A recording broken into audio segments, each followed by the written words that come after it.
Assalamualaikum warahmatullahi wabarakatuh. Hamdan wa syukran lillah, salatan wa salaman ala rasulillah, la hawla wa la quwata illa billah, ma ba'du. Ma'asyiral muslimin, para pemirsa yang sama dimuliakan oleh Allah Subhanahu wa ta'ala. Bulan Ramadan ini kita diajarkan ada sebuah hikmah penting.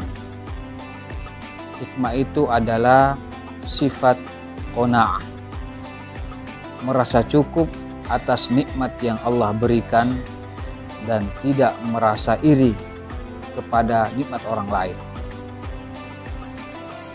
Lawan dari sifat qanaah adalah bakhil atau tamak, berusaha memiliki segala sesuatu yang belum tentu cocok atau sesuai dengan kebutuhan kita. Pemirsa yang dimuliakan oleh Allah Subhanahu wa ta'ala. Sebagai contoh misalnya, anak yang baru belajar berpuasa, ketika sore hari setelah sholat asar, dia sudah berkata kepada ibunya, simpankan saya makanan ini, simpankan saya makanan itu, minuman ini, minuman itu. Hampir seakan-akan semua makanan mau dia makan ketika berbuka puasa.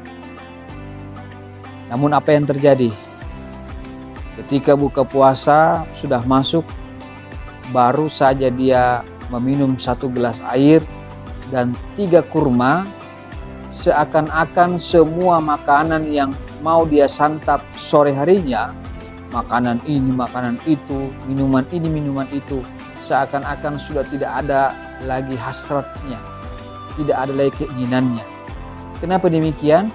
Karena porsi badan kita tidak membutuhkan semua hal yang kita inginkan, ya, para pemirsa sekalian.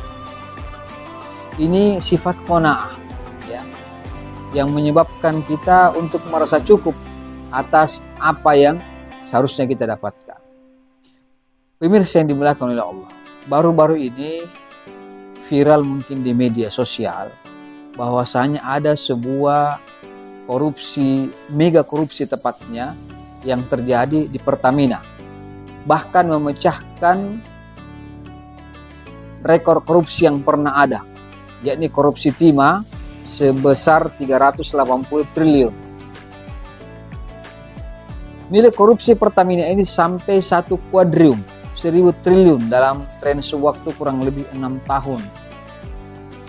Pertanyaan saya, kira-kira orang yang melakukan korupsi ini berapa banyak makanan yang dia ingin, yang dia makan sekali makan? Apakah kira-kira membutuhkan 1000 piring, 1000 minuman? Toh juga sama dengan kita, makanannya juga 1-2 piring, minumannya juga 1-2 gelas, tidak ada bedanya.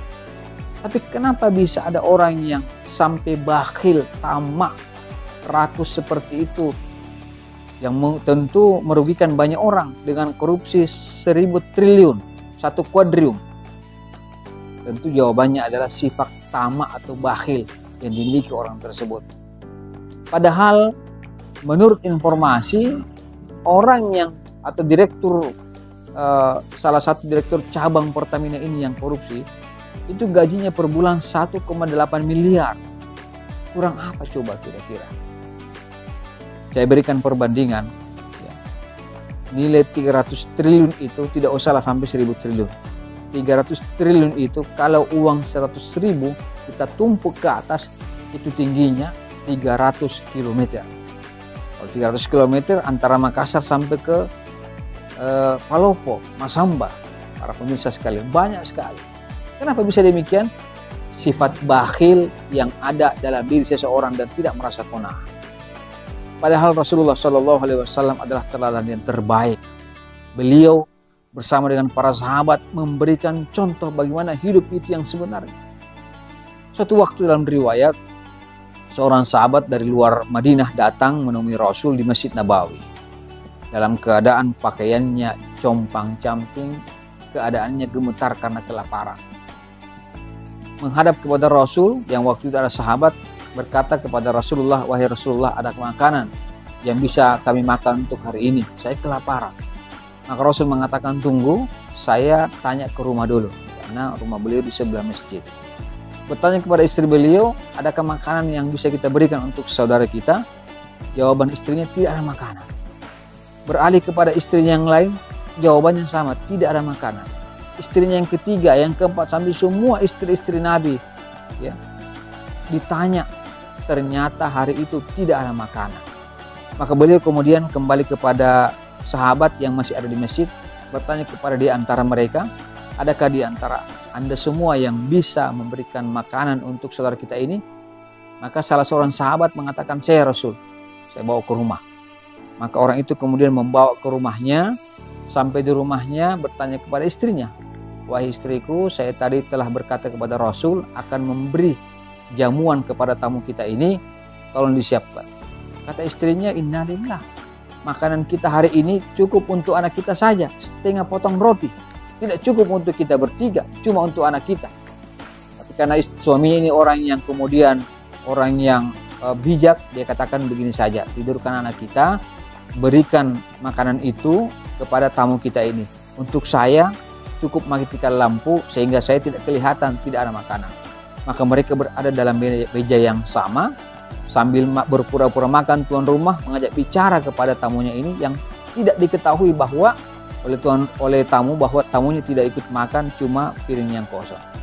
Nah, setelah peristiwa itu turun firman Allah, wa yu'thiruna ala anfusahum walau kana bihim khasos, dalam surah Al-Hasyr.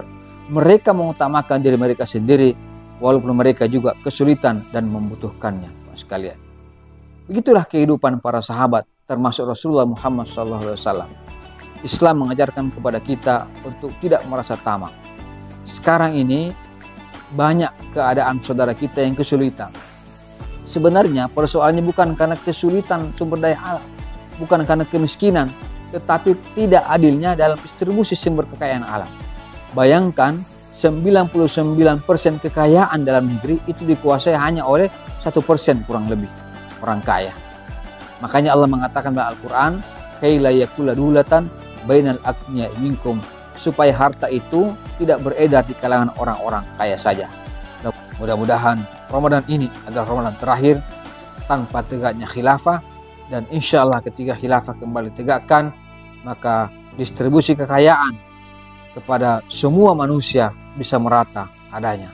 Al-afu minkum, selamat menunaikan ibadah puasa. Wassalamualaikum warahmatullahi wabarakatuh.